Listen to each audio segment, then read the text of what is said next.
Yes. We have the speaker, I think is here. Dr. Ladapo's here? Yes, there he is. Okay. Come on up, doctor, please. Thank you for your time coming here. It's an important matter, and you certainly have the floor as our state surgeon general. So, Hey, hi. Good morning. Thank you for being here. And thank you for all the information you provided in the last month or two on this issue. So thank you to all your staff. No, you're welcome. And thank you all. Thank you for inviting me. Thank you for inviting me. Okay. And thank you all to your community for caring enough about your community to take action. So thank you again for inviting me to be here. I'm happy to be supportive of any communities in Florida that are interested in making a change for good health. I'm an enormous advocate for good health. Yes, I serve as the Surgeon General of Florida. Before this position, I was a professor at UCLA, and I took care of patients, hospitalized patients, but mostly did research.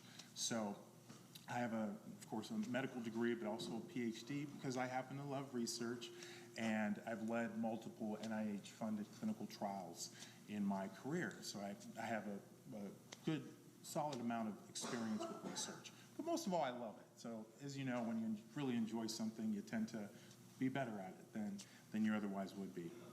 So in this particular issue, it's always challenging when you have an issue that goes against conventional thinking. We have so many things we assume in our lives, and we take them at face value, and when something challenges that, it can be challenging. And that's, I think, probably the biggest challenge of this issue with fluoride.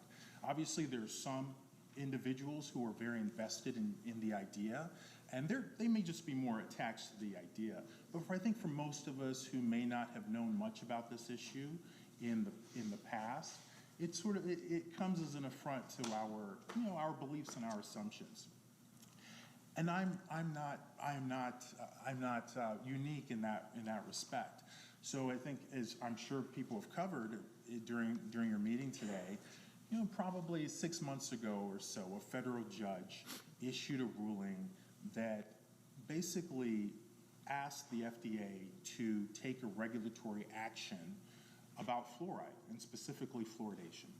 And that really caught my attention. It was actually an issue that my wife has raised for years, but I just hadn't really found time to delve into the scientific study supporting it.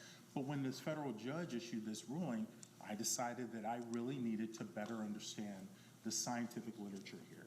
And so I started doing that. I read primary papers, I read the judge's ruling, I read parts of the National Toxicology Program report that supported the judge's ruling.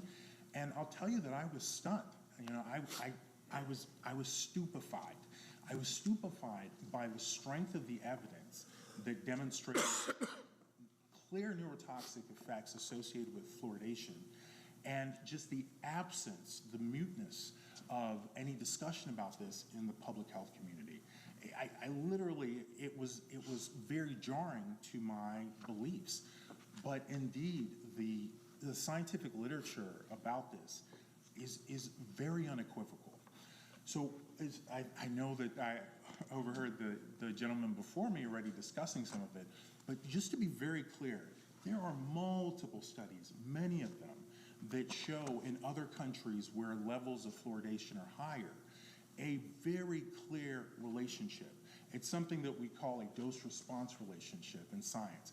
It's one of the most compelling types of evidence that you can identify outside of a randomized clinical trial. And what a dose-response relationship is a relationship where the more of something you're exposed to, the more powerful, the worse the effects. And the less of something, the less the effects.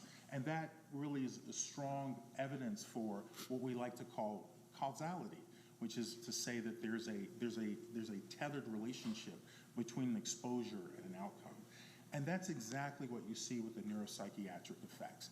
You see it with the IQ, you see it with things like attention deficit hyperactivity disorder, you see it with other behavioral issues. So that's very clear. The argument that people who want to continue fluoridating at this time often put forward is that, well, all of that evidence is from communities with higher levels of fluoride than what we use in this country. And that is no longer true. So there's a physician, there's a professor at University of Florida named Dr. Ashley Mallon, and she's actually published studies from populations in the United States, in Canada, areas where the levels of fluoridation are the same as what we do here. And those studies have found the exact same thing.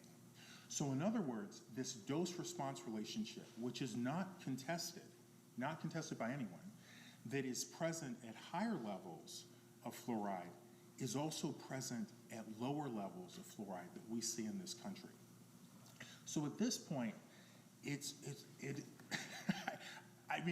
I'm trying to think of a word that won't be taken the wrong way to describe the notion of continuing to support this. I mean, it's insane to continue to support this with the information that we have now.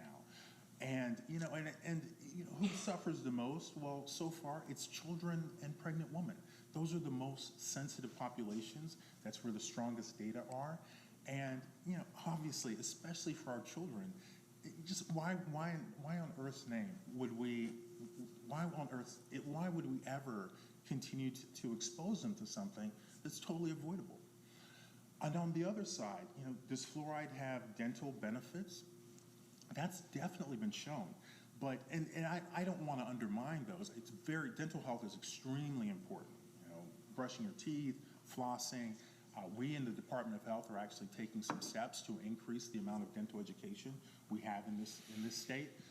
There are certainly populations that have less dental education, and there are large opportunities to improve dental health in those populations.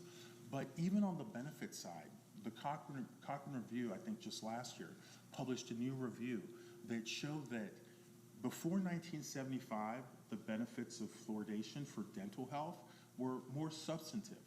But all of the studies, when they reviewed the studies since 1975, there's very little effect. In fact, their report actually says that there may not be any benefit to water fluoridation. And those are their words.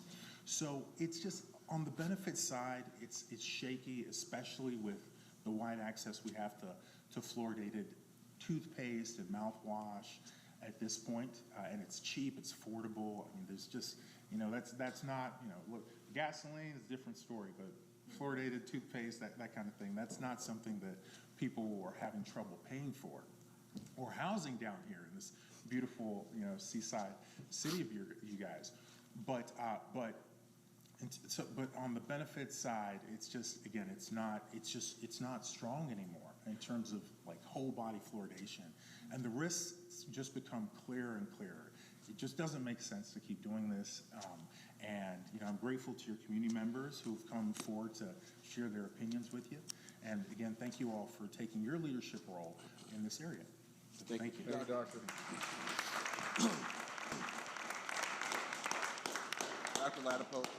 Dr. Ladapo, thank you for your guidance, and thank you for your information today, and thank you for everything you're doing, and Governor DeSantis and your leadership in Tallahassee. So thank you, Board, for indulging the doctor the extra time as he traveled down here to address us this morning on this very important issue. And the information I think he's obtained and everybody else has over the last few years gives us the background to make this decision without having a committee with different people across the community. And I've talked to people throughout the health sector, and I had really no pushback on this at all. So thank you for bringing this forward. And I don't know if there's any more public speakers or not. I don't have any more cards.